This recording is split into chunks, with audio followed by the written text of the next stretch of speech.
역시 뭐 잘 나오십니다. 네. 그냥 이제 녹화 시작하겠습니다. 네. 안녕하십니까. 저는 세계 최초 출장 다큐 팟캐스트 달려라 서당캐 달리는 김국정입니다. 예, 지금 앞에 계신 분, 예, 너무 가까이서 잡았나요? 예, 이제 뭐 전 국민이 다 아는 그 얼굴입니다. 네, 감사합니다. 네, 혹자들은 잘생겼다는 말도 늘 하시더라고요. 혹자. 네, 혹자. 여기 의원실인데요. 뭐 이 방에 계신 분들은 그런 얘기를 주로 왕자라고도 하시는 것 같아요. 프린스 이렇게 앞으로 계십니다. 저기 입법 프린스 붙어 있는 건 저희 의원실에서 만든 게 아닙니다. 예. 그럼 본의 아니게 붙여져 있는 거로 네. 이렇게 하고요. 이번 주 지금 정규 방송 녹음이 목요일인데요. 의원님도 다른 일정 때문에 출연이 좀 어려우시고, 네, 또 김영호 의원님도 아마 이번 주에는 간만에 일이 생기셨어요. 저는 이제 보통 이렇게 바쁘시다 그러면 왜 그러냐 이렇게 하는데, 김영호님이 바쁘시다 그러니까 다른 일이 생기셨다니까 한편으로는 기분이 좋았어요. 너무 저희가 서당캐에 너무 이렇게 묶어두고 있었던 좀 죄송스러운 마음이 있었는데, 네. 더 보람된 일로 바쁘시다고 하니까 예, 그래서 오늘은 제가 따로따로 찾아뵙는 이런 시간을 갖도록 하겠습니다. 네, 먼저 우리 시청자들을 위해서 인사 말씀 부탁드립니다. 예, 안녕하십니까, 박주민입니다. 오늘 굉장히 날씨가 더워요. 네. 초여름 같은데 이른 더위에 건강 해치지 않도록 조심하셨으면 좋겠습니다. 박주민입니다. 네, 인터뷰 시작하겠습니다. 지난주 우리가 목요일 날 방송을 녹음을 했고요. 네. 금요일 날 역사적인 4.27 예측한 것 중에 좀 많이 틀렸어요. 그 예측을 주로 하셨던 분께서 정청래 의원님이신데, 본인 트윗에서는 거의 다 맞췄다. 아니 뭐 복장도 틀렸고. 그 복장에 대한 얘기를 제가 해드릴게요. 네. 그래서 복장이 틀리지 않았냐. 뭐 내용은 그렇다 치고 많이 맞추셨나? 네, 많이 맞추셨어요. 맞추긴 맞췄는데 제일 거슬리는 게 그 복장이었던 거예요. 그래서 뭐라 그럴까, 양복을 입고 나올 거다. 네, 저도 그렇게 생각했는데. 그래서 이제 저희도 거의 다 그런 의견이었는데 그때 진선미 의원이 아마 그 이민복을 주장하셨다고 했는데, 그래서 여쭤봤어요. 둘이 있을 때. 의원님 일단은 내용이 마치 뭐하냐. 일단은 옷이 틀리지 않았냐. 했더니 아니야. 그래서 억울하다는 거예요. 그래서 뭐가 억울하냐 했더니 그게 양복이 아니었어? 이러는 거예요. 뭐냐면 김정일 위원장 시절에 보면 DJ가 김대중 대통령 때 보면 잠바 같은 형태, 점퍼 같은 형태, 그 노란색 누런 색깔에 그거를 인민복으로 생각하셨대요. 지난번에도 그 입고 나왔던 게 약간 거의 쥐색, 거의 검정색에 가까운. 그 때깔도 좀 달라요. 김정일 위원장이 입었던 거는 좀 누리끼리하고 좀 거시기한데 질감도 별로 안 좋아 보이는데, 이번 김정은 위원장, 국무위원장이 입고 온 옷은 인민복임에도 불구하고 색깔도 그렇고 좀 그래서 자기는 양복인 줄 알았다. 자기는 그걸 얘기한 거다. 이렇게 주장을 하셨습니다. 네. 남북 정상회담 어떠셨습니까? 뭐 많은 국민분들이 놀랍기도 하고 또 감동도 받으셨다고 하고, 네. 또 기대도 하게 만든다 이렇게 얘기하셨는데, 저도 마찬가지입니다. 개인적으로는 이제 제가 사실은 저희 할아버지 때, 네. 6.25 전쟁 때 네. 이북에서 내려온 집안이에요. 원래는 이제 경기도가 본적이긴 한데 증조 할아버지 때 올라가셨다가 한반도 쪽에 6.25 때 이제 다시 내려온 집안이어서 삼촌이 북한에 살고 계세요. 지금 아버님 동생분이 살고 계신데, 그래서 이제 제가 이제 딱 그 정상회담을 보고 왠지 아버님 생각이 많이 나더라고요. 그래서 저희 아버님한테 전화를 드렸더니 하루 종일 TV 틀어놓고 정상회담을 보고 있고 한 4번 정도 울었다. 그걸 이제 아버님이 직접 얘기하신 건 아니고 어머님이 너희 아버지 지금 한 4번 울었다 이렇게 얘기를 하시더라고요. 그래서 나 아버님하고 이제 좀 잠깐 통화를 해봤더니 목소리가 다 잠기셨어요. 그리고 제가 정상회담 잘 된 것 같아요. 잘 됐어 이렇게 굉장히 보수적인 분이시거든요. 그러세요? 네. 근데 이제 그렇게 말씀하시는 걸 듣고 나니까 진짜 확실히 잘 됐구나 이런 느낌이 들더라고요. 부자지간에 간만에 또 한편이 된 것 같은. 근데 제가 출마하고 국회의원이 된 뒤로는 뉴스는 JTBC 뉴스룸만 뭐 다 소용없다. 아들 잘 되는 게 최고다. 아니 살살 바뀌셨었어요. 왜냐면은 저하고 제 짝꿍이 경향신문을 넣어드렸어요. 신문을 꼼꼼히 읽으시는 스타일인데 네.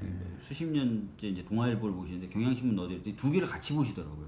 그러면서 성격이 생각이 조금씩 바뀌셨는데 결정적으로 이제 제가 이제 그렇게 하면서 생각도 많이. 그러니까 이제 우리가 사모님께서 부인 되신 분께서 고도의 의식화 교육을 했다 이런. 경향신문만 넣어드렸을 뿐이에요.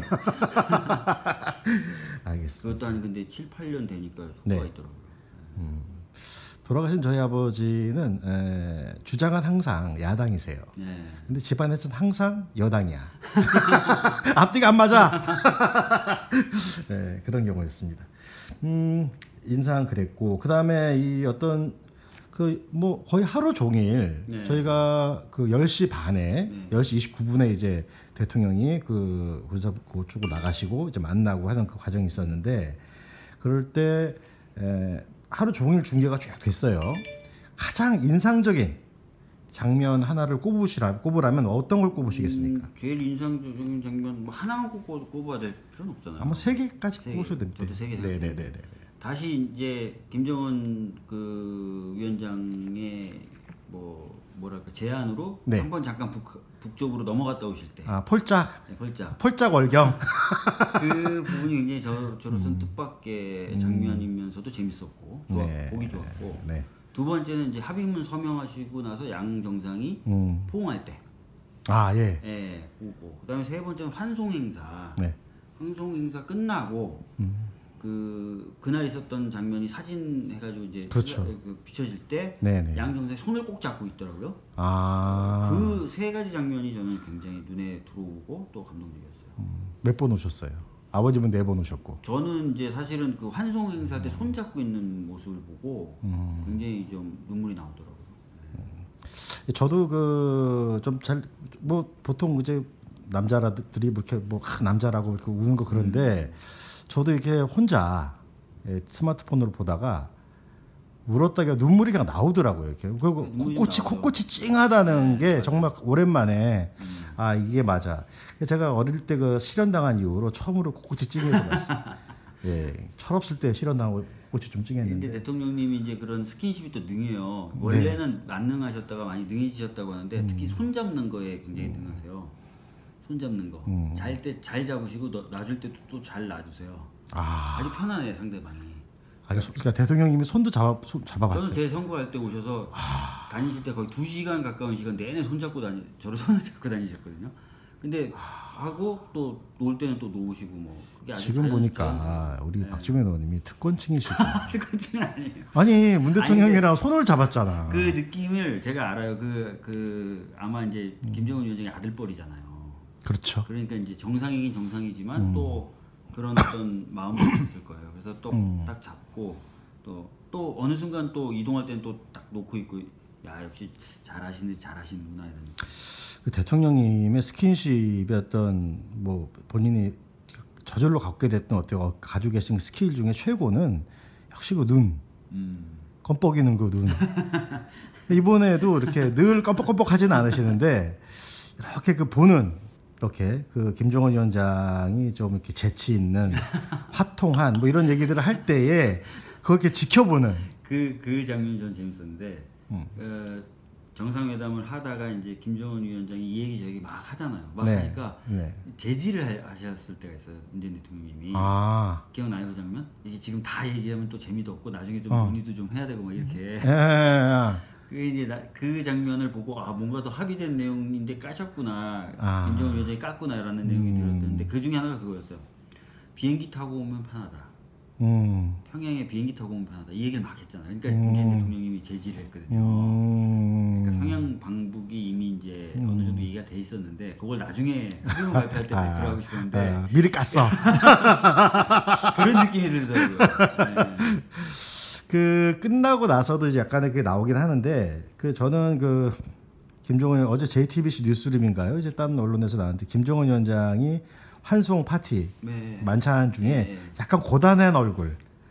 그러니까 뭐 술도 많이 받아 드셨다고 하더라고요. 많이 드셨다. 그래서 거의 뭐 조금씩 주긴 했는데 다 원샷을 그냥 하고 그다음에 하루 종일 일정이 고된 일정이잖아요. 근데 이제 약간 이게 눈꺼풀 이렇게 무거워 내려오는 그런 건데 또 어떤 영상 보니까 우리 초등학교 아마 남학생인가봐요. 네네네. 저도 그 영상 여러 번 봤어요.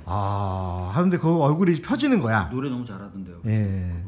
근데 그 초등학생이 그 노래 중에 보니까 동요식으로 부르질 않더라고요. 그 꺾더라고요. 네, 그리고 그분 목소리가 굉장히 특이해요. 들어보시면 아시겠죠. 저도 예전에도 한번 그분 나왔던 영상을 본 적이 있거든요. 우연하게. 네네네. 노래 굉장히 잘한다 그랬는데. 그래서 보통 이럴 때 뭐 어린 그 마법의 성처럼 뭐 이렇게 동요식으로 부른 줄 알았더니 가만히 들어보니까 꺾고 막 온갖 그 스킬이 다 있던데요. 근데 뭐 스킬도 스킬인데 목소리가 갖고 있는 힘이 있더라고요. 그렇습니다. 이 저 뭐 세 장면 얘기하셨는데 저는 그 저 웃기 좀 재밌었던 게 멀다 하고 하면 안 되겠구나. 멀다 하면 안 되겠구나. 이 장면도 그 텐션을 딱 중간에 이렇게 약간 풀어주는 그런 게 있었습니다. 자, 이렇게 우리가 인상적인 어떤 정서적인 거 그려 했는데 의미로 볼 때 그날 이제 워낙 된 게 많고 지금 그 이후에도 지금 하루가 멀다 하고 뭐 계속 뉴스가 나오고 있습니다.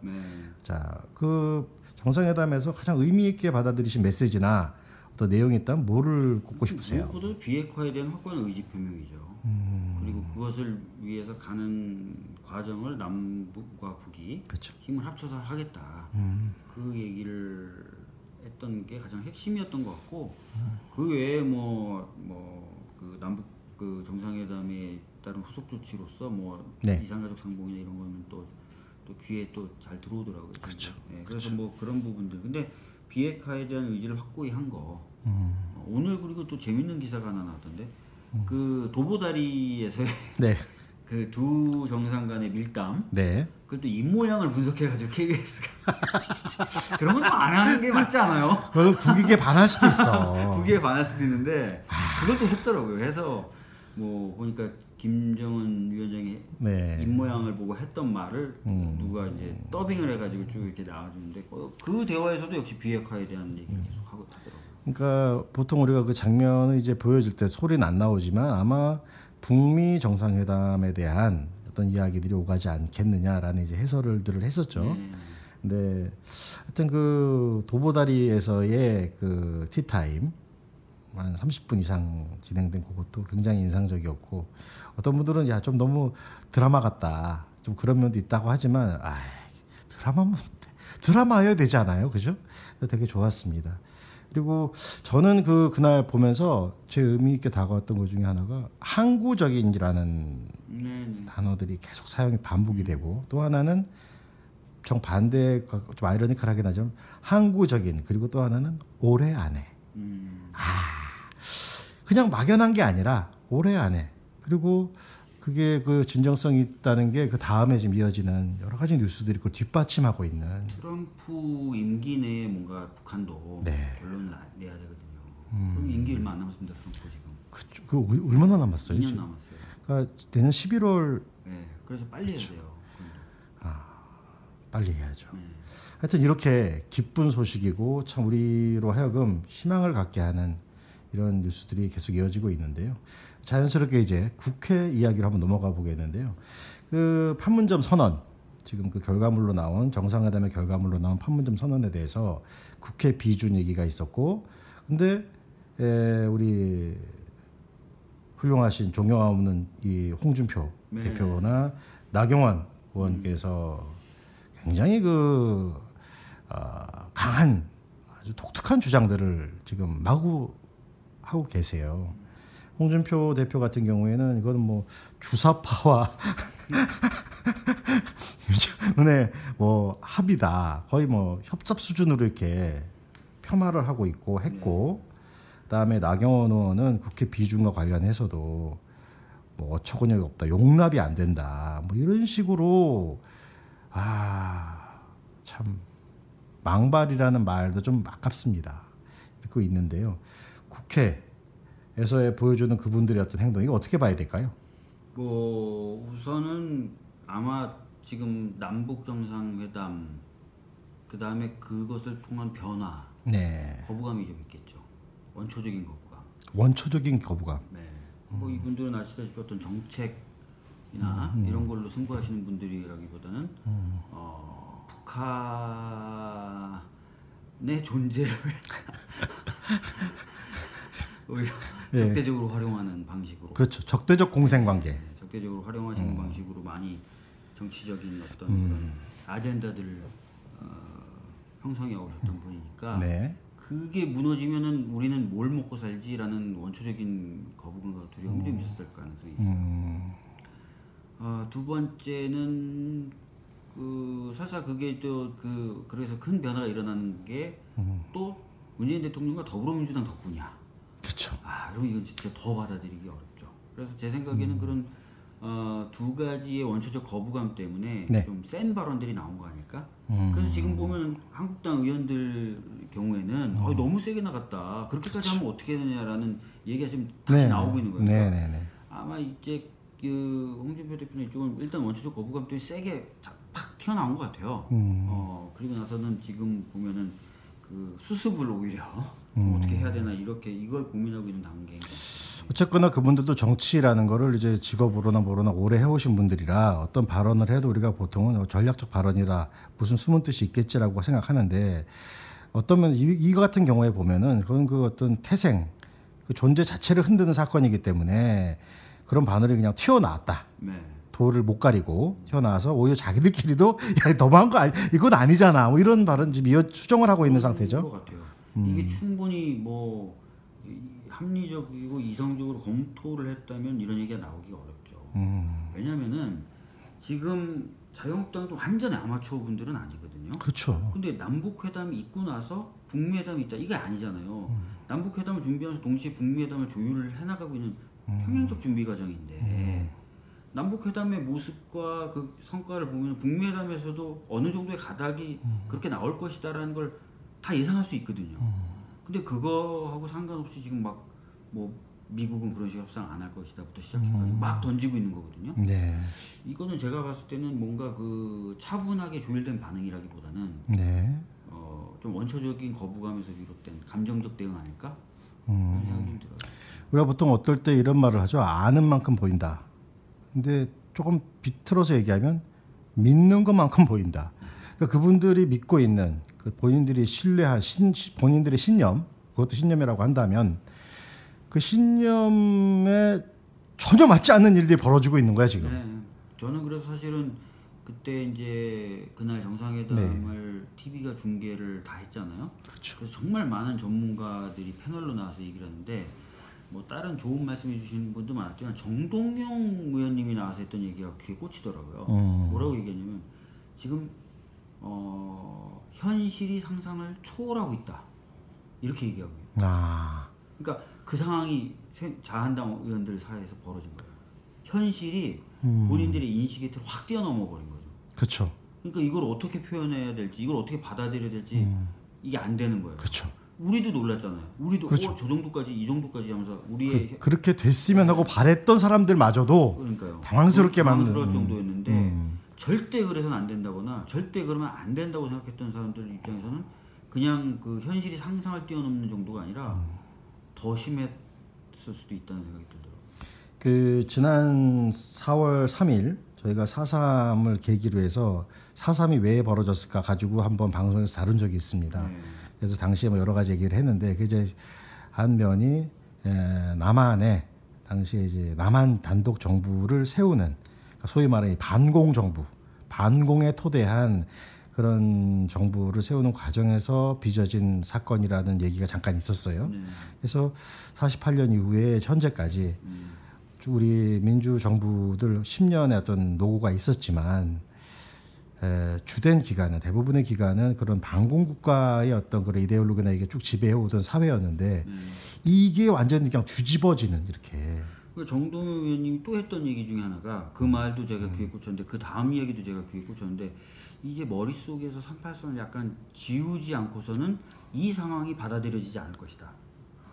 그리고 앞으로 이 정상회담의 성과를 진짜 실효적으로 만들려면 또 머릿속에 38선은 어느 정도 지우는 노력이 필요하다라는 취지의 얘기를 했는데 그것도 맞을 것 같아요. 이게 지금 남북 교류 협력이라든지 또는 뭐 정말 평화체제 이런 식으로 간다면은 기존에 갖고 있었던 고정관념으로는 아마 이게 이해가 안 되면서도 그렇게 가지도 못할 거예요. 그러니까 자한당은 물론 이제 그러하기 때문에 그런 반응이 나오는 거고, 보다 생산적인 얘기를 이어가자면 우리부터라도 더 플렉서블하게, 유연하게 지금까지 가지고 있던 편견이나 우리가 알지 못하게 가지고 있던 것도 좀 떨쳐버릴 필요가 있다. 네. 이런 말씀으로 듣겠습니다. 그래서 지금 그분들은 계속 이제 그 조기 앞에, 저 국회 본청 앞에서 이제 마이크 잡고 이제 그런 얘기를 쭉 주장을 아직까지 하고 계세요. 뿐만 아니라 저번에 우리 잠깐 얘기했던 또 드루킹 관련해서도 국회에서 어제 뉴스를 보면은 원내대표와 이제 국회의장 같이 해서 자리 마련하고 논의를 했던 거로 아는데, 결국 소득 없이 끝난 거로 지금 돼 있습니다. 이건 어떻게 되는 얘기인가요? 뭐 지금 뭐 자유한국당은 특검을 하자는 얘기를 계속 하고 있는 거고요. 네네. 뭐 나머지 당들은 이거 특검까지 갈 필요 있겠느냐, 또는 선거를 앞두고 굉장히 오히려 특검이 정치적인 논쟁에 빠질 수가 있다, 이렇게 보고 있는 것 같아요. 그래서 이제 절충점을 좀 찾아보려고 했던 건데 결국 자유한국당의 반대로 안 됐던 것으로 보여집니다. 네. 그러니까 자한당을 빼놓은 나머지 당들은 이제 특별수사본부, 그러니까 검찰 내에 특별수사본부를 만들어서 조금 이제 좀 그런 식으로 중간 그걸 만든 거죠. 합의를 한 건데, 그걸 이제 김성태 원내대표가 용감하게 과감하게 떨쳐버리고, 우린 그렇게 할 수 없다, 난 그런 말 한 적 없다, 합의한 적 없다, 이렇게 이제 부인을 한 거죠. 네. 알겠습니다. 그래서 그렇게 된다면 5월 국회라는 게, 지금 여기가 국회의원회관이긴 한데, 자, 5월 국회 방탄 국회입니까? 방탕 국회입니까? 어떤 겁니까? 그러니까 지금 보시면 아시겠지만 4월 초부터 지난번에 저희가 한번 다뤘던 것처럼 국회는 사실상 자한당 등을 비롯한 야당분들이 보이콧을 한 거잖아요. 처음에 방송법으로 시작해가지고 나중에는 이제 드루킹 특검으로 갔는데, 이제 방송법 이슈나 이제 드루킹에 대해서는 다른 야당분들은 이제 뭐 굳이 그럴 필요가 없을 것 같다로 좀 태세 전환이 됐는데, 자유한국당은 여전히 그러면 그걸로 안 된다고 얘기를 하는 거예요. 그러니까 이제 약간 명분이 많이 없어진 것이고, 명분이 많이 없어지고. 근데 재밌는 건 자유한국당이 국회 소집을 요구했어요. 그러니까 방탄을 계속 국회를 보이콧하는데 주축이 됐다가 명분이 사라졌고, 보이콧할 그 현실적인 명분은 사라졌고, 그렇다고 해서 또 아까 말씀하셨던 것처럼 국회를 협조할 생각도 없어요. 그렇죠. 왜냐면 특검 그걸 하기 때문에. 근데도 국회는 소집 요구했다. 그럼 이건 뭐냐? 이건 방탄국회죠. 일은 국회는 필요하다. 보통 그럴 때 우리가 방탄국회라고 표현합니다. 지금 방탄이라는 말에 뭐 직접 관련된 분이 홍문종 의원, 또 한 분 더 계시죠? 네, 성함 저도 잘 모르겠어요. 그러니까 우리 이름 잘 몰라. 이름 제가 아는데 지금 깜빡했어요. 네, 그래서 기억이 안 나시는 것 같아서 이렇게 한번 넘어가. 근데 그 일은 안 할 건데 국회는 필요해. 이건 방탄국회죠. 그렇죠. 참. 지난번에도 그 타잔 줄타기의 비유를 했는데, 뭐만 생기면 계속 갈아타면서 어쨌든 일 안 하면 되는 것 같은 이런 식의. 근데 아까 우리가 얘기하다가 의원님 말씀 중에 지워야 된다. 38선도 지우고 휴전선도 지우고 이런 말씀. 정동영 의원님 그렇게 그런 얘기 하셨는데, 일면 동의되는 바가 있다. 근데 이분들이 가지고 있는 지금 어떤 공포, 당황스러움은 본인들이 지워질 것 같은 거예요. 뭐 그럴 수도 있겠죠. 어떤 토대가 흔들리니까 그런 게 아닌가 싶은 생각이 듭니다. 자, 우리 저 박주민 의원님을 뵈면은 저는 생각나는 게 참 바쁘다 바빠 이런 생각이 들고, 그다음에 또 저를 포함해서 많은 지지자분들은 잘한다 잘해 이런 말들을 많이들 해 오셨어요. 지난 2년간. 그리고 지금 국회의원 태어나서 딱 2년 해보신 거잖아요. 전에 해본 적 없잖아요. 해본 적 없어요. 뭐 계획 세운 적도 없죠. 제가 의원님을 처음 뵌 게 언제냐면 기억나실까 몰라요. 총선 전에 더더더송 국회 앞에서 그 녹화했죠. 그때 탁현민. 그 탁현민 지금 그 행정관이죠. 행정관이 그때 중앙당 홍보위원회 부위원장이었고, 제가 그때 메시지 팀장이었어요. 그래서 그 앞에서 우리 탁현민 행정관 당시 이제 그 부위원장은 폼나게 이렇게 디렉팅을 하고, 저는 그 옆에서 안무를 앞에서 딱 보여주는 그런 제가 굳은 일을. 근데 그때 김병관 당시 이제 지금 의원님이랑 두 분이 같이 오신 거야. 그거 참여하신 거 맞죠? 네, 맞아요. 그때 진짜 없어 보였어요. 지금도 없어 보이잖아요. 근데 더 이상한 건 김병관 의원님은 없는 분이 아니잖아. 근데 두 분 다 사람들이 이렇게 해가지고 뭐 하려고 같이 오신 거야, 둘이서. 그래서 보니까 그분들이더라고. 자, 저분들이 잘 됐으면. 근데 두 분 다 지금 국회의원으로 열심히 활동하고 계신 거 보니까 더 너무 좋습니다. 자, 2년이 지났습니다. 먼저 가장 아쉬운 거 하나. 가장 아쉬운 거요? 네. 가장 아쉬운 거는 이제 아무래도 처음 하다 보니까 실수도 많았고 또 뭘 어떻게 하면 좋은지도 몰랐고 만약에 그런 게 미리 이제 좀 뭘 어떻게 하는지를 좀 미리 알았다면 배우고 들어왔다면 조금 더 낫지 않았을까 이런 생각이 좀 들고요. 그런 교육 체계도 좀 만들어야 되는데. 국회의원 교육 체계. 네, 그러니까 당선이 되면 그 원내 실질적으로 임기가 시작될 때까지 한 달 이상 남아 있잖아요. 네네네. 그동안 좀 합숙을 시키든지 교육을 좀 했으면 좋겠어요. 네. 그 얘기는 의원님이 학교 다닐 때 공부를 잘하시는 편이잖아요. 학교 다닐 때 공부를 잘하거나 좋아하는 사람들은 그런 말씀을 할 수 있어요. 그러나 국회의원이 전부 공부 잘하고 이런 분은 또 아니잖아. 아니 근데 들어와서 뭐 익히는 시간도 사실 아깝더라고요. 저는. 미리 좀 그 시간이 있었으면 어땠을까요? 수업을 긍정적으로 받아들인 분이 있고 아닌 분들도 계시기 때문에 그게 좀 아쉽고요. 네. 두 번째는 그게 제일 아쉬워요. 제일 아쉽고. 근데 어차피 뭐가 제일 기억에 남냐 여쭤보실 거 아니에요. 지금 물을까 말까 생각 중이에요. 뭐 보람되다 뭐하다 어떤 식으로든 기억에 남는 게 있다면 어떤 걸까요? 저는 뭐 기억에 남는 게 참 많아요. 일단은 저 박근혜 대통령 탄핵 때 제가 탄핵소추 위원단 활동을 했거든요. 그렇죠. 그러니까 직접 관여를 한 거니까 그것도 기억에 많이 남고 보람도 있고 남 탄핵시키는데 기여했다고 그렇게 그러니까 하기 참 어려운데 보람이 돼요. 그렇죠. 그 다음에 이제 뭐 대통령님 당선되면서 정권이 교체됐던 것도 굉장히 기억이 남습니다. 네. 그리고 뭐 러시아 특사로 갔던 것도 기억이 남고 근데 국회의원으로서의 활동 중에 기억이 남는 거는 아무래도 그 2기 세월호 특조위를 만든 사회적 참사법 통과 이거 제가 정말 진짜 진짜 열심히 했거든요. 근데 그게 돼가지고 되는 날 정말 좋았죠. 되는 날 낮술 먹었습니다. 낮술. 식구들하고. 그러니까 생각나서 한번 여쭤보고 싶은데 그때 초단계 방송에서 그런 얘기 하셨어요. 이렇게 아는 분이 술 자주 먹고 좀 하라고 그래야 재선도 되고 잘 된다고.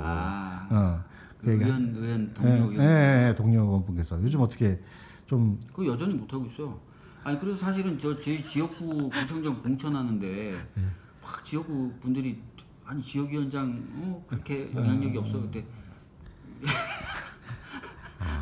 그렇죠. 그런 것도 좀 처음 겪으시는 일이고. 몰라요, 저도 잘 모르고 미리 알려 주든지 하지. 근데 하여튼 뭐 당분간도 좀 그러기 어려울 것 같고요. 의원들하고 술 먹고 이러기 지방선거도 있고 하니까 끝나고 나서 뭐 조금. 여기부터 들으신 분은 혹시 뭐 술을 권하는 것 같아서 오해를 하실 수 있는데 어떤 이런 스킨십, 그 다음에 많은 정보 소통, 그럼요. 동료들 간의 소통, 그럼요. 허심탄회한 그런 필요해요. 것들이 굉장히 필요하다. 그다음 같은 의원들은 물론이거니와 지역 주민들 다 분들과의 소통을 중시하시는 말로 듣겠습니다. 이제 벌써 시간이 상당 부분 지났는데요. 한 가지 뭐 좋은 일 중에 하나 빼먹으신 거 없어요? 뭐 아이가 지금 갖게 된 거요? 그건 몇 차례 얘기하잖아요. 아니 그거 말고. 또 뭐 있죠? 저는 빼요. 네? 서당캐. 지금 의원님 지금 의원 의정 활동을 지금 우리가 같이 이렇게 같이 하고 있는 거 아니에요 지금? 예, 서당캐. 예. 서당캐 덕분에 참 오늘의 제가 있었습니다. 감사합니다. 뭐 엎드려 절받기도 아니고. 감사합니다. 그리고 바쁘신 와중에도 이렇게 항상 최대한 시간 내주시고 저도 저희지만 저희 당원님들을 위해서 이렇게 계속 그런 배려를 하고 열심히 참여해 주신 거에 대해서 진심으로 감사드립니다. 네. 그리고 이게 지방선거 승리까지 좀 잘 이어지길 바라겠고요. 네.